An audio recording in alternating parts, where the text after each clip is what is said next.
August 15, 1945. In a clearing churned to mud by weeks of tropical rain, Japanese women prisoners stood in tattered uniforms, their skin sunburned, their hands trembling from hunger and exhaustion. Some leaned on one another for balance. Others stared at the horizon with hollow eyes, trying to believe what they were seeing. American Red Cross trucks rolling steadily toward them, crates piled high, steam rising in the humid jungle air. They had been told the Americans would starve them.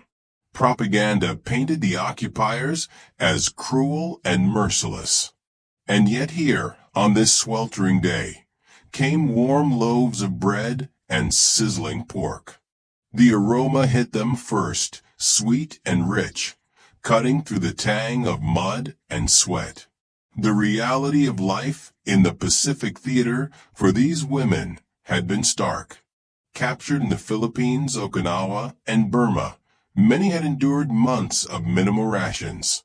Rice gruel stretched paper thin, dried fish that barely smelled of protein, and water often tainted with the same mud they waded through daily. Diseases thrived: scurvy, beriberi, dysentery.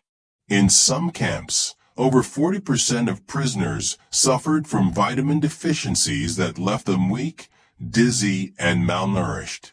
For these women, the human body was a fragile vessel, barely sustained, shrinking beneath the weight of hunger. When the first crates were opened, the scene shifted almost magically. American cooks lifted the lids, revealing stacks of fresh bread, butter, and chunks of pork, still sizzling in pans. The smell rolled over the prisoners, curling around their senses, tugging at memories of home kitchens and meals long forgotten.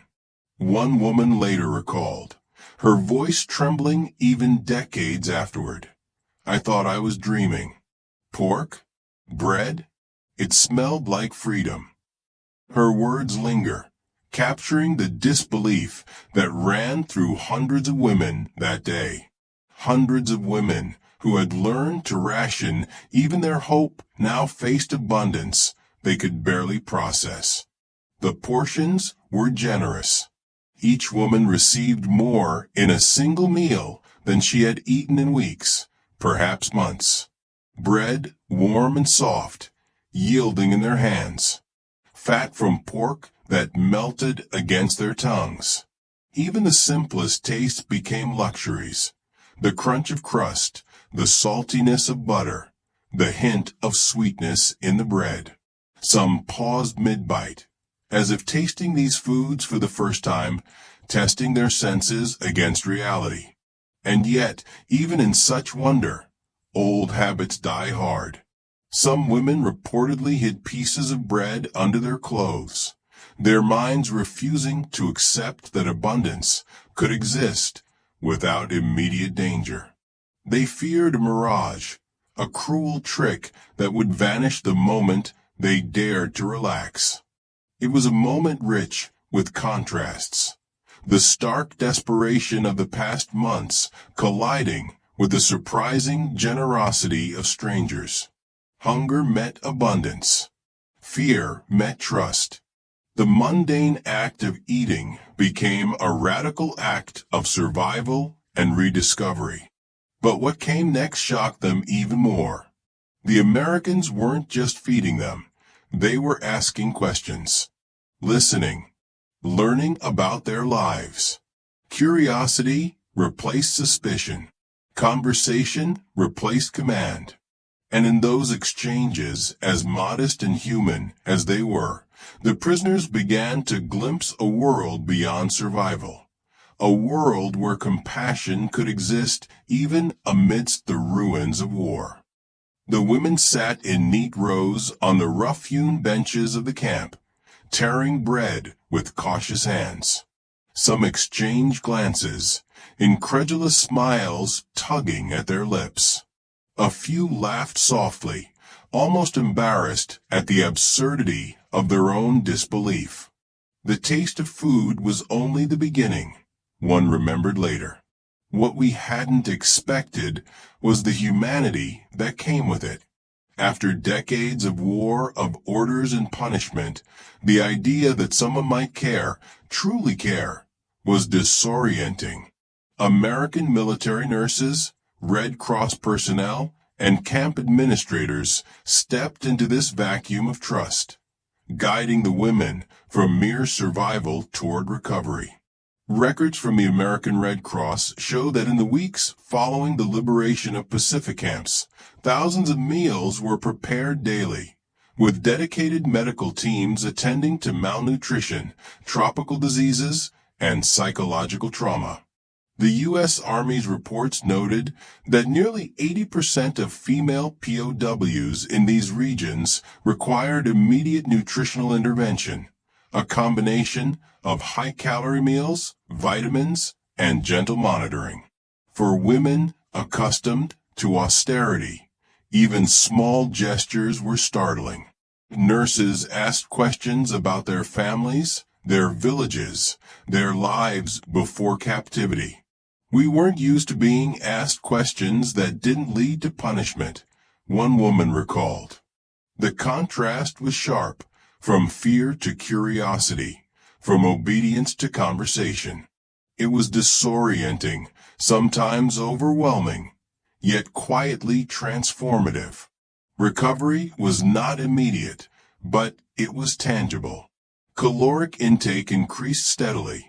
Porridge enriched with powdered milk, vegetables sautéed in oil, meat, once unimaginable, reappearing on their plates. Hygiene, almost laughably neglected under camp conditions, became routine. Showers, clean clothing, hair combed for the first time in months. Within a month, malnourished women gained an average of 3 to 5 kilograms. Some could walk unassisted for the first time in weeks. Others found strength returning to hands and arms that had long trembled with weakness. Even amid this progress, traces of old habits lingered.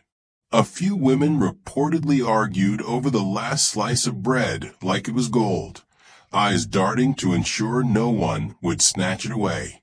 Old habits die hard, even when your stomach is finally full. And yet, in these small human moments, resilience and adaptation quietly emerged.